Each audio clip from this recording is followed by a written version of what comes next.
के भइरहेछ साथीहरू नेपालमा? काठमाडौँबाट दसैँ मनाउनको लागि घर जान भन्दा त बरु थाइल्यान्ड घुमेर आउन सस्तो पर्छ अरे त। नेपालमा के हुँदैछ यो? आमामा सरकारले पनि लुट्ने जनतालाई नै, प्राइभेट कम्पनीहरूले लुट्ने जनतालाई नै। यो सरकारले नियमन गर्न मिल्दैन यिनीहरूलाई? चाडबाडमा डबल तिरबल भाडा लिएर जनताहरूबाट ठगी गरिरहेको छ, खुलेआम ठगी धन्दा चलाइरहेको छ भने यसलाई नियमन गर्ने कुनै सक्दैन? मन्त्रीहरूले सक्दैन यसलाई नियमन गर्न? कि यस्तै हो, लुट्न सके लुट कान्छ, नेपालमै छ छुट, यही हो पारा? म तपाईँहरूलाई कोरियाको एउटा कहानी सुनाउँछु है त। कोरियामा पनि अर्को हप्ताबाट कोरियाको सबैभन्दा ठुलो चाड मध्येको एउटा चाड छुसक आउँदैछ होइन। यहाँको जनतालाई सरकारले के गर्छ भन्दाखेरि यहाँको जनता पनि काम गर्न कोरियामै भए पनि अर्कै सहरमा काम गरिरहेको हुन्छ होइन।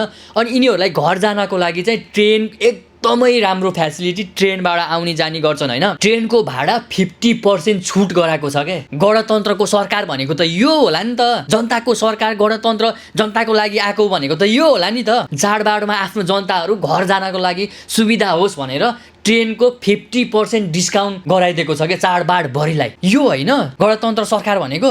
अनि हाम्रो गणतन्त्रीहरू के हो त? खाना आफ्नो पेट भर्न मात्रै हो गणतन्त्रीहरू?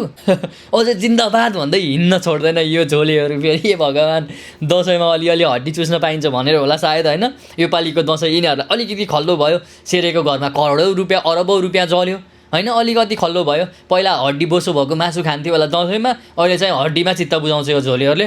तर पनि जिन्दाबाद भन्न छोड्दैन है फेरि यिनीहरूले। यस्तो छ ल, हेर्नुहोस् त देशको हालत। कसरी चित्त बुझ्छ हो हामी जस्तो सर्वसाधारण अथवा विदेशमा कुल्ली गरिरहेको मान्छेलाई कसरी चित्त बुझ्छ हौ? चित्त बुझ्दैन साथीहरू। म चाहिँ बोल्ने हो है, बोल्न छोड्दिनँ म कहिले पनि।